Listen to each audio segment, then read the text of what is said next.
Assalamualaikum warahmatullahi wabarakatuh. Selamat berjumpa kembali anak-anak. Semoga hari ini dan hari-hari berikutnya kita selalu dalam keadaan sehat walafiat. Dan untuk kawan-kawan kita yang hari ini tengah sakit, semoga segera disembuhkan Allah Subhanahu wa taala. Anak-anak, masih seputar informatika sekarang dan masa depan. Kali ini kita akan membahas tentang literasi digital.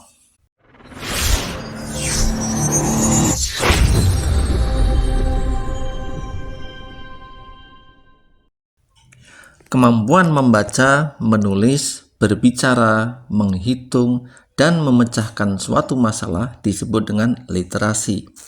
Kemampuan literasi saat ini juga terus berkembang searah dengan perkembangan teknologi digital dengan segala kemudahannya mencari materi atau informasi dari berbagai sumber.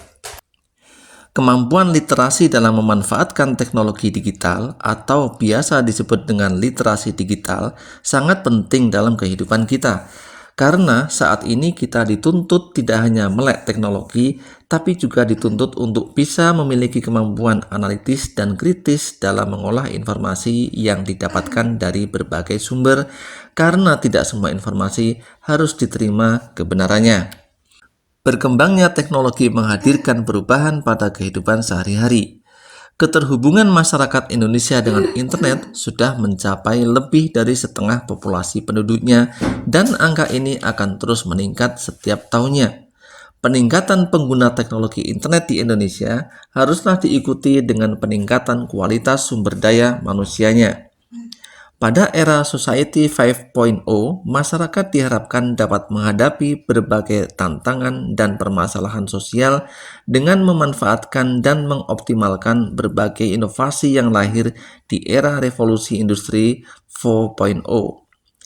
Kalian secara langsung maupun tidak langsung mungkin sudah merasakan berbagai manfaat dari Internet of Things atau IoT, Artificial Intelligence atau AI, Machine Learning, teknologi robotika, dan lain sebagainya. Pada era transformasi digital ini, terdapat jutaan kesempatan pada berbagai bidang bagi masyarakat Indonesia. Namun di saat yang sama juga memiliki potensi permasalahan serius. Di antaranya adalah penyebaran konten negatif seperti perundungan siber, keujaran kebencian, radikalisme daring, ketergantungan pada gawe, pornografi, dan lain sebagainya. Memantapkan kemampuan literasi digital bagi peserta didik harus dilakukan institusi pendidikan untuk segera beradaptasi pada era Society 5.0 dan revolusi industri 5.0. Kecakapan literasi digital yang baik sangat diperlukan karena kemampuan menggunakan media digital akan terbentuk dengan sempurna sejalan dengan kecakapan literasi digitalnya. Kalian diharapkan tidak sekedar pandai dalam menggunakan media digital, namun juga pandai dalam mengolah konten digital secara paripurna sesuai dengan norma dan diiringi dengan rasa tanggung jawab.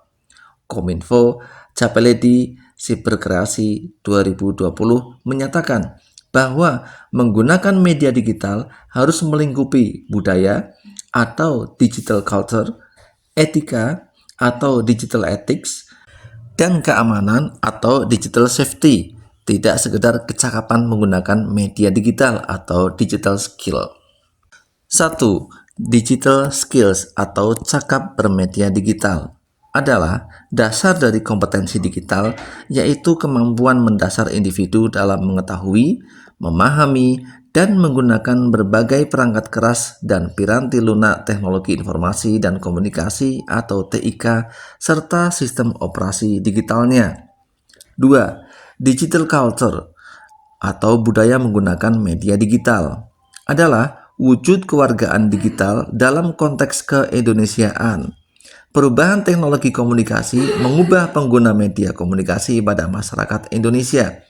Perubahan budaya tidak terelakkan jika kita ingin mengikuti irama perubahan dunia digital. Kemudahan mengakses dengan diikuti kemampuan proses pengolahan data yang cepat dan instan, serta terbukanya akses pada berbagai bidang merupakan tantangan dalam menghadapi era digital saat ini. Budaya digital sebagai budaya baru yang terbentuk harus dapat menciptakan manusia-manusia yang berkarakter dan harus menjadi sarana memperkokoh budaya bangsa Indonesia. 3. Digital ethics atau etis bermedia digital, yaitu bagaimana individu sebagai bagian dari masyarakat digital dapat menghadirkan perilaku terbaiknya di dalam ruang digital. Berbagai tantangan dalam penerapan etika bermedia digital yaitu: pertama, tingginya penetrasi internet dalam kehidupan sehari-hari ini tidak hanya terlihat dari angka penggunaannya saja, namun juga terlihat dari durasi menggunakan internet dalam keseharian masyarakat kita. B. Kedua, lambatnya adaptasi perilaku masyarakat kita terhadap berubahnya media komunikasi dari konvensional menjadi digital. Perubahan ini menyediakan kesempatan yang sangat luas dan tidak terbatas dikarenakan karakter media digital yang cepat dan serba mudah. Penerimaan informasi yang cepat dan mudah menimbulkan masalah baru seperti tersebarnya sebuah berita bohong karena ketidakmampuan pengguna untuk beradaptasi dalam menerima dan menyebarkan sebuah informasi. Penyebaran informasi yang serampangan ini akan menjadikan gambaran individu sebagai warga digital yang kurang baik beretika. C.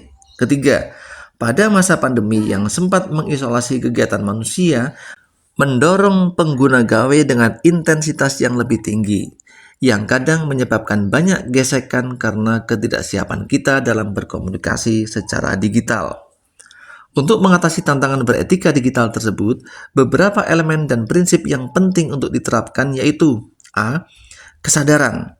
Artinya, kita harus dapat menggunakan sumber daya yang ada pada diri kita secara utuh. Dengan demikian, hal-hal yang kita lakukan terhadap perangkat digital dapat dipahami secara utuh. B. Integritas adalah prinsip kejujuran sehingga individu selalu terhindar dari keinginan dan perbuatan untuk memanipulasi, menipu, berbohong, plagiasi, dan sebagainya saat bermedia digital. C. Tanggung jawab adalah kesiapan kita menerima berbagai konsekuensi dari setiap tindakan yang dilakukan dalam bermedia digital. D. Kebajikan adalah prinsip penggunaan media digital dalam kontribusinya untuk dapat meningkatkan derajat sesama manusia. Keempat prinsip etika tersebut sebagai self-control bagi setiap individu dalam mengakses, berinteraksi, berpartisipasi, dan berkolaborasi di ruang digital sehingga media digital benar-benar bisa dimanfaatkan secara kolektif untuk hal-hal positif. 4. Digital safety atau aman bermedia digital. Penting bagi individu agar dapat menjaga keselamatan dirinya. Perkembangan teknologi informasi memaksa masyarakat dunia dan termasuk Indonesia untuk mengadaptasi gaya hidup baru yang mengandalkan teknologi internet. Perubahan gaya hidup ini menyebabkan lonjakan jumlah pengguna media digital sekaligus juga meningkatkan risiko keamanan digital. Perkembangan teknologi juga membuka peluang lahirnya berbagai modus kejahatan baru yang mengancam keamanan digital. 3 area kecakapan keamanan digital yang wajib kita miliki, yaitu: A. Pertama, kalian harus mampu memahami berbagai konsep dan mekanisme proteksi untuk perangkat digital, baik perangkat lunak maupun perangkat keras. Hanya dengan penguasaan pengetahuan yang memadai, maka pengguna media digital bisa melindungi diri dari berbagai ancaman keamanan digital. B. Kedua, memiliki kesadaran bahwa kita sebagai warga digital yang cakap tidak hanya mementingkan diri sendiri, melainkan turut menjaga keamanan pengguna lain. Kita sebagai pengguna media digital harus punya kesadaran bahwa keamanan digital bukan sekedar tentang perlindungan perangkat digital sendiri dan data diri sendiri, melainkan juga menjaga keamanan pengguna lain sehingga tercipta sistem keamanan yang kuat. C. 3. Selalu berupaya untuk melakukan perlindungan identitas digital dan data diri. Misalnya, selalu memastikan menggunakan sandi yang kuat dan memperbaruinya secara berkala. Anak-anak, untuk pertemuan hari ini cukup sampai di sini dulu. Selamat belajar, selamat beraktivitas, semoga kalian sukses. Wassalamualaikum warahmatullahi wabarakatuh.